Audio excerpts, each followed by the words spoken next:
Vamos lá então, pessoal, dando sequência então à análise do artigo 5º, nossa terceira aula. Vamos ao inciso 31. A sucessão de bens de estrangeiros situados no país será regulado pela lei brasileira em benefício do cônjuge ou dos filhos brasileiros, sempre que não lhe seja mais favorável a lei pessoal do de cujos. Ô Juliano, quem é esse de cujos? É o falecido, sabe? Então vamos ver. Esse inciso aqui, ele na faculdade a gente tem no mínimo 2 aulas para estudar, mas vocês em alguns minutos vão entender muito bem isso aqui. Por isso preste atenção, porque pela complexidade dele cai muito em concurso esse inciso. A sucessão de bens de estrangeiros situados no país. Então, vê o que está acontecendo aqui. Os bens são de estrangeiros, mas estão situados no nosso país. Ela será regulada pela lei brasileira em benefício de quem? Do cônjuge ou dos filhos brasileiros, sempre que não lhe seja mais favorável a lei pessoal do tecujus. Vamos lá, então, para uma historinha para entender isso aqui. Então, um senhor, vamos colocar aqui, não conheço a legislação, por exemplo, da Etiópia, não conheço. Mas vamos supor que um senhor da Etiópia venha morar no Brasil, aqui ele vai casar, casou, aqui ele tem filhos e ele faleceu. E após o falecimento ele tem bens, né? Ele tem bens, mas Juliano, ele era etíope. Como é que nós vamos fazer essa situação? Ele era etíope e ele tem filhos e a esposa aqui no Brasil. A gente vai analisar a legislação da Etiópia e vamos analisar a legislação brasileira. A que for mais benéfica a quem? Ao cônjuge ou os filhos brasileiros nós vamos utilizar. Perfeito? Muito simples. Essa história ela consegue deixar muito clara. Nós vamos procurar o benefício de quem? O cônjuge ou os filhos brasileiros. Ou seja, se ele tem filhos estrangeiros e filhos brasileiros, nós vamos analisar dentro dessas duas possibilidades jurídicas qual é a mais favorável aos filhos brasileiros. E especificamente aos bens que estão situados em nosso território, nós utilizaremos a legislação que é a mais a favorecer, independente se for a brasileira ou a etíope. Perfeito? Vamos adiante então. Inciso 22. O Estado promoverá na forma da lei a defesa do consumidor, né? Alguns municípios têm, aqui em Criciúma, por exemplo, tem, né, um órgão responsável especificamente à proteção do direito do consumidor. Esse órgão foi criado aqui em Criciúma e é mantido aqui em Criciúma porque o prefeito é bonzinho? Não, por uma determinação constitucional. O Estado promoverá na forma da lei a defesa do consumidor. Inciso 33. Todos têm direito a receber dos órgãos públicos informações do seu interesse particular, ou interesse coletivo, ou geral, que serão prestados no prazo da lei, sob pena de responsabilidade, ressalvados aqueles cujo sigilo seja imprescindível à segurança da sociedade e do Estado. Então vamos lá. Todos têm direito a receber dos órgãos públicos informações do seu interesse particular ou do interesse coletivo. Certo? Eu tenho interesse, logo eu tenho direito. Se eu tenho interesse, logo eu tenho direito de informação. Eu quero o direito de informação agora, Juliano. Eu bato lá no balcão e digo, eu quero saber isso agora, estou muito curioso. É assim que funciona? Não. Serão prestados no prazo da lei. Sob pena de responsabilidade. Sob pena de responsabilidade o quê, Juliano? O prazo da lei. Então, se a lei diz que eles têm 48 horas para me prestar esclarecimento, deve ser prestado em 48 horas, sob pena de responsabilidade. Aí vem a parte interessante desse inciso. Ressalvados aqueles cujo seja imprescindível a segurança da sociedade e do Estado. Eu não tenho como dizer o seguinte, chegar a bater lá nas Forças Aéreas e falar o seguinte, olha, eu quero ter acesso a todo o planejamento estratégico das Forças Aéreas porque eu sou aeromodelista e como eu sou aeromodelista eu tenho interesse nisso. Não, eles vão dizer o seguinte, querido, tu tem o direito de receber informações do seu interesse particular, perfeito? Perfeito. Até aqui eu como aeromodelista, eu teria acesso a essas informações. Eles vão dizer, mas diz o seguinte, o inciso 33 na sua parte final, ressalvadas, ou seja, salvo com exceção de, aquelas cujo sigilo seja imprescindível à segurança da sociedade e do Estado. Então eu não vou ter acesso, mesmo tendo o meu teco-teco, mesmo tendo o meu aeromodelo, eu não vou ter acesso às informações da Força Aérea Brasileira. Perfeito? Vamos adiante. Inciso número 34. São a todos assegurados, independentemente de pagamento de taxas. Opa, Juliano, então vamos saber o que eu posso fazer no Brasil de graça. Eu tenho acesso ao que, Juliano? De graça no Brasil. Muito interessante. Ó, eu tenho direito de petição aos poderes públicos em defesa de direitos ou contra ilegalidades ou abuso de poder, perfeito? Então tem uma situação ocorrendo no meu bairro, na minha comunidade, no meu estado, eu tenho direito de petição. Então, para que eu vá peticionar, para que eu possa ingressar com uma denúncia, com uma reclamação, com uma queixa, eu não vou pagar taxa alguma, perfeito? Item B, a obtenção de certidões e repartições públicas para a defesa de direitos e esclarecimento de situação de interesse pessoal. Então, se eu tenho situação, necessidade de defesa de direito e esclarecimento de situações, eu tenho direito de obtenção de certidões e repartições públicas.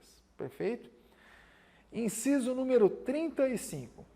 A lei não excluirá da apreciação do Poder Judiciário lesão ou ameaça ao direito. Essa daqui, como eu falei na aula 2, também é um dos top 5 dos advogados, né? Quase toda petição, vocês vão ver ali o artigo 35, o inciso 35 do artigo 5º da Constituição Federal. A gente sempre diz para o juiz o seguinte, Excelência, a lei não excluirá da apreciação do Poder Judiciário lesão ou ameaça ao direito. Já vi situações e questões em que eles tiram a ameaça e deixam só até que não excluirá da apreciação do Poder Judiciário lesão ao direito. Não necessariamente o seu direito tem que ter sido lesionado para que você possa apresentar a lide ao Poder Judiciário. A ameaça ao seu direito já lhe possibilita o acesso ao Judiciário. Perfeito? Inciso 36. A lei não prejudicará o direito adquirido, ato jurídico perfeito e coisa julgada. Isso aqui também é tema para algumas aulas para discutir, mas vamos tentar sintetizar para você entender. A lei não prejudicará o direito adquirido, o ato jurídico perfeito e a coisa julgada. Juliano, houve uma alteração legislativa, mudou-se uma lei, o entendimento mudou diametralmente, mudou tudo agora, né? Mas, e agora, como é que funciona o meu direito? O que está resguardado dessa nova legislação no guarda-chuva jurídico? O que está assegurado? Direito adquirido, ato jurídico perfeito e coisa julgada, sabe? Geralmente essas discussões, essas situações, quanto ao direito adquirido, ato jurídico perfeito e coisa julgada, elas estão sempre atreladas a novidades legislativas. Perfeito? Inciso número 37. Não haverá juízo ou tribunal de exceção. Né? Nós temos juízos e tribunais especializados. Né? não são tribunais de exceção, né? A história nos conta de vários tribunais de exceção que foram criados para julgar determinadas situações, muitas vezes de guerra, né? Geralmente as mais famosas são situações de guerra. E aí o nosso Estado aqui, ele assegura tribunais específicos, tribunais especializados. Por exemplo, há pouco tempo, 2 anos atrás, a nossa região aqui, nós tínhamos um pleito como Ordem dos Advogados do Brasil, que se criasse uma vara específica para análise de assuntos bancários. Foi criado num município próximo aqui, no Meleiro, em Santa Catarina, uma vara específica para assuntos bancários. Ah, isso é de exceção, Juliano? Não, não tem nada a ver, é específico. E muitos candidatos, às vezes, erram essa questão, confundindo exceção com especificidade. Exceção são situações marginais à história em que foram criados tribunais para serem julgados, para serem analisados situações específicas. Aqui, o Brasil, o nosso Estado, ele não autoriza a criação de tribunais nem tampouco juízos de exceção. Perfeito?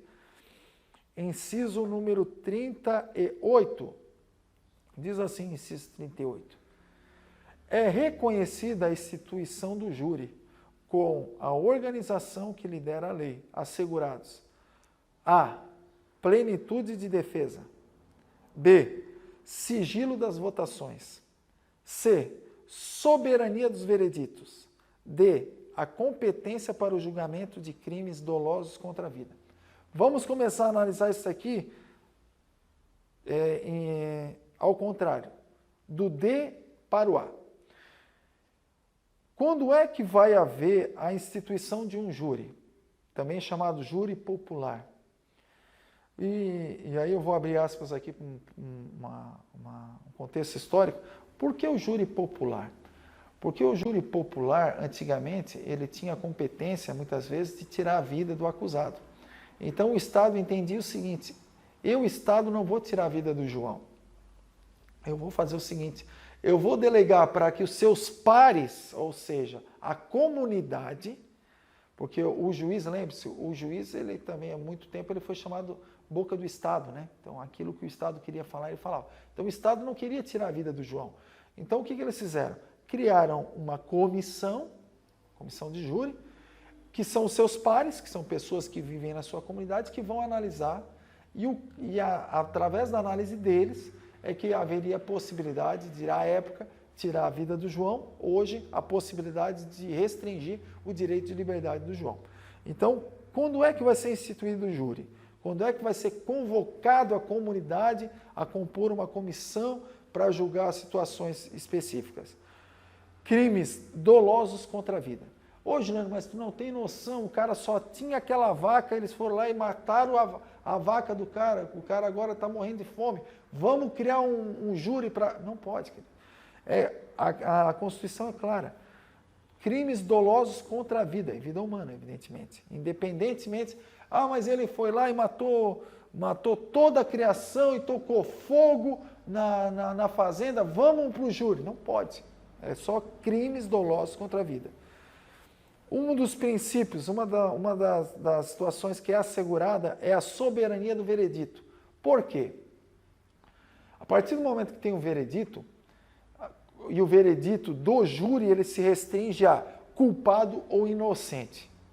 Preste atenção. A dosimetria, se ele é culpado, quem vai determinar se ele vai cumprir 1 ano, 6 anos, 40 anos, é o juiz.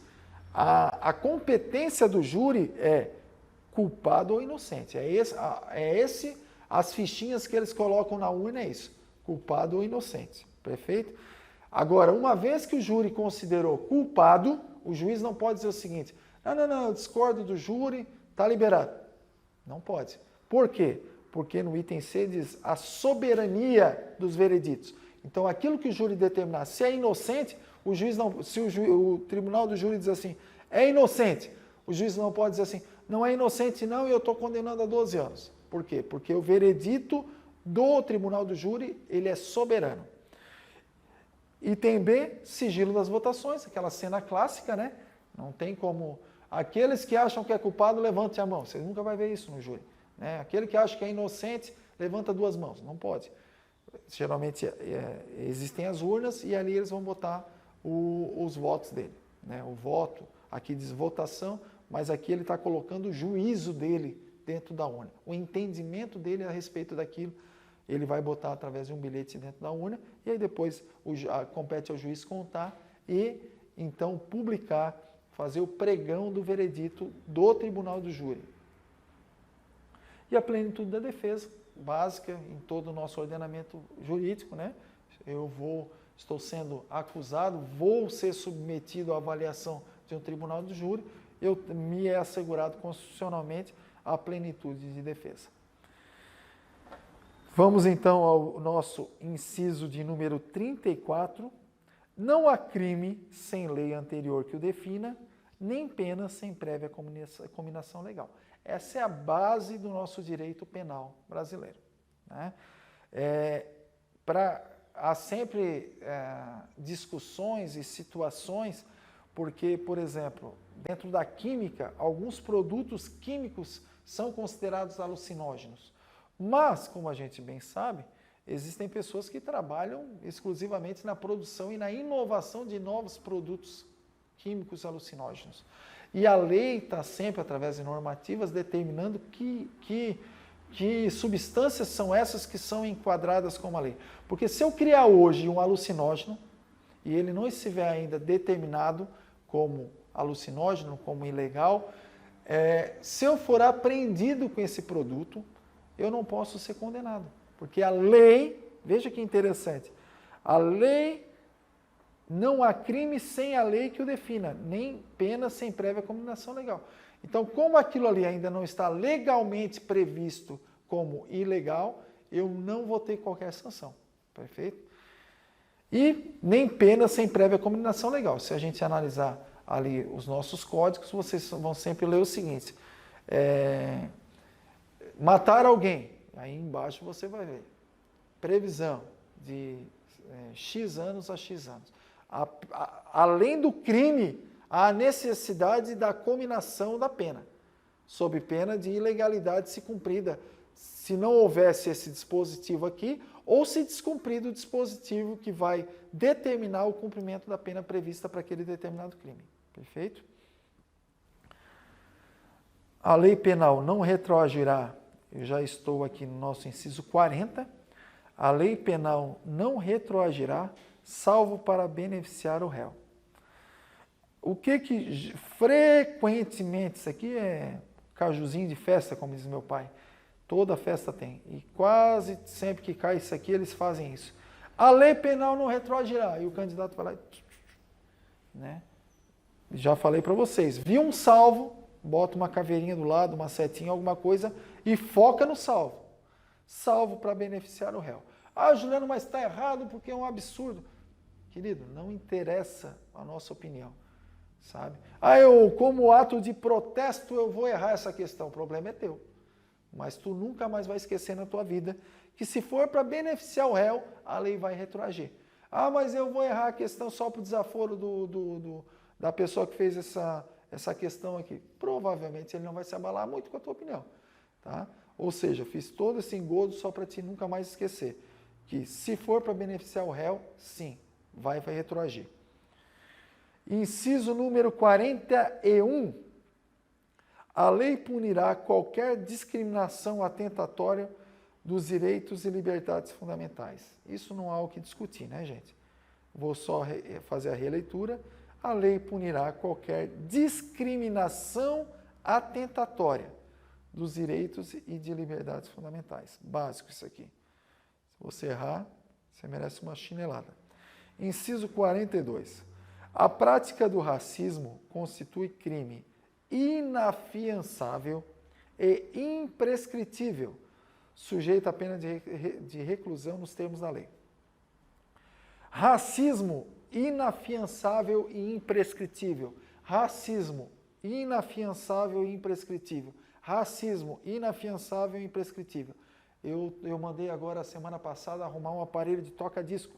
né? Então, isso que você acabou de ver agora, não é que o disco furou, né? O que aconteceu é que eu quero que você nunca mais esqueça que o racismo é crime inafiançável e imprescritível. Mas, Juliano, mas tu tá chato, tu tá querendo matar o tempo da tua aula, o que que tá fazendo? Não, eu vou falar de novo. Racismo, inafiançável e imprescritível, porque vai cair na prova. E ele vai tentar te confundir e tu nunca mais vai esquecer. Racismo, inafiançável e imprescritível. Eu escrevi isso na época que eu era concurseiro, umas 34 vezes, nunca mais esqueci. E mais para frente você vai entender aonde é que ele vai tentar te confundir. Vamos lá então, pessoal. Inciso 43 diz o seguinte: a lei considerará crime inafiançável e insuscetível de graça ou anistia prática de tortura, tráfico ilícito de entorpecentes e drogas afins, o terrorismo e os definidos como crimes hediondos, por ele respondendo os mandantes, os executores e os que, podendo evitá-los, se omitirem. Vamos ter que investir alguns minutinhos aqui. Lembre-se, o que nós falamos anteriormente? Racismo, inafiançável e imprescritível. Pelo amor de Deus, Juliana, é a 14ª vez que tu falou isso agora. Agora, por que eu falei 14 vezes e vou falar a 15ª agora? Racismo, inafiançável e imprescritível, só para o teu desaforo que não está gostando. Para te entender agora e não fazer confusão com o inciso 43. Porque o 43 é inafiançável e insuscetível de graça. E o que é inafiançável e insuscetível de graça? 3TH. Que 3TH é esse, Juliano? 3TH. Escreve aí, bem grande do lado do inciso número 43. 3TH. Insuscetível de graça e anistia e inafiançável. Quais são os 3 T's, Juliano? Tortura, tráfico ilícito de entorpecentes e drogas afins, terrorismo, são os 3 T's. Tortura, tráfico e terrorismo. E o H, Juliano? Crimes hediondos. Por eles respondendo. E quem responde por esse tipo de crime no Brasil? O avaliador sempre pega isso daqui e bota o seguinte: por ele respondendo os mandantes e os executores. E aí o cara que nunca leu isso aqui e que nunca teve aula com o Juliano vai botar como certa, mas está errado. Porque tem uma particularidade que é muito interessante aqui e que se tu nunca leu, tu não ia entender isso aqui como legal. Os que podendo evitá-lo se omitirem. Opa, Juliana, agora a coisa ficou séria. Então quer dizer que se eu tenho consciência de uma ação terrorista e eu não comunico à autoridade policial, eu sou responsável também, vou responder por esse crime? Vai. Então, se eu tenho consciência, se eu sei que o meu vizinho é traficante e eu não comunico que está acontecendo aquilo ali, eu posso ser responsabilizado? Segundo a legislação brasileira, pode. Interessante, né? Então, nunca mais se esqueça disso. Tortura, tráfico, terrorismo e crimes hediondos, eles são o quê? Inafiançáveis e insuscetíveis de graça ou anistia. Lembrando-se, só para fazer um contexto histórico aqui, os crimes hediondos, né, eles sofreram algumas alterações, inclusive a inclusão nesse contexto, a partir de algumas décadas atrás, a partir da morte, do assassinato de uma atriz no Brasil, houve uma grande alteração legislativa, entre elas também aqui, para a inclusão de crimes hediondos, para que fosse considerado, fosse dado um atendimento, uma atenção, um desdobramento e uma penalização diferenciada aos crimes hediondos. Perfeito? Vamos a seguir então. Já falei 15 vezes, vou falar então 16. Racismo, inafiançável e imprescritível. Tráfico, tortura, terrorismo e hediondos, eles são inafiançáveis também, mas insuscetíveis de graça ou anistia. Inciso número 44. Constitui crime inafiançável e imprescritível a ação de grupos armados civis ou militares contra a ordem constitucional e o Estado democrático. Ô, Juliano, eu tinha acabado de decorar os outros dois, agora tu bota um terceiro, mas já vai terminar. Acabou. Agora tu só tem que entender o seguinte: inafiançável e imprescritível a ação de grupos armados, civis ou militares, contra a ordem constitucional e Estado democrático. O legislador ele poderia ter facilitado a nossa vida e ter fundido aqui esse não ao anterior, mas ao número 42, porque veja, inafiançável e imprescritível, racismo. Inafiançável e imprescritível, ação de grupos armados. Percebam, o desdobramento é o mesmo. Grupos armados, a ação de grupos armados. Então, se você tiver a péssima ideia de fazer parte de um grupo armado, ou se você tiver a péssima ideia de cometer um ato de racismo, saiba que o desdobramento no Brasil é o mesmo. Você estará cometendo um crime que é inafiançável e imprescritível. Perfeito? Agora a gente fez esse link, ficou mais fácil de você entender e nunca mais esquecer. O último inciso, então, dessa aula, inciso 45. Nenhuma pena passará de pessoa do condenado, podendo a obrigação de reparar o dano e a decretação do perdimento de bens ser, nos termos da lei, estendidas aos sucessores e contra eles executadas, até o limite do valor do patrimônio transferido. Olha que interessante esse nosso último inciso aqui. Nenhuma pena passará da pessoa do condenado. Ou seja, o cidadão cometeu um crime e ele foi condenado a 21 anos de cadeia e ele tem um filho único. Né? Antes de começar o cumprimento da pena, ele faleceu. Ih, Juliano, o filho único dançou, vai ter que cumprir os 21 anos no lugar do pai dele. Não, isso não vai ter. Mas, se na mesma sentença dos 21 anos fora determinado que ele deveria pagar à família da vítima, por exemplo, uma indenização de 30 mil reais. Perfeito? O João faleceu, o Pedrinho é o filho dele, os 21 anos o Pedrinho não vai ter que cumprir. Mas suponhamos que na mesma sentença foi determinado o que ele teria que pagar à família da vítima, o valor de 30 mil reais. E vamos supor que o João deixou para o Pedrinho um patrimônio de 100 mil reais. A pena, o Pedrinho não vai ter que cumprir. Agora, o quinhão da herança não será mais de 100 mil reais. Por quê? Sobre o quinhão da herança vai ser retirado 30 mil reais para ser pago à família da vítima e o Pedrinho vai herdar só os 70 mil, mas o Pedrinho está no lucro porque não vai ter que cumprir os 21 anos no lugar do pai dele. Perfeito? Dessa maneira, vocês não vão mais esquecer qual é a alma, o entendimento do inciso 45.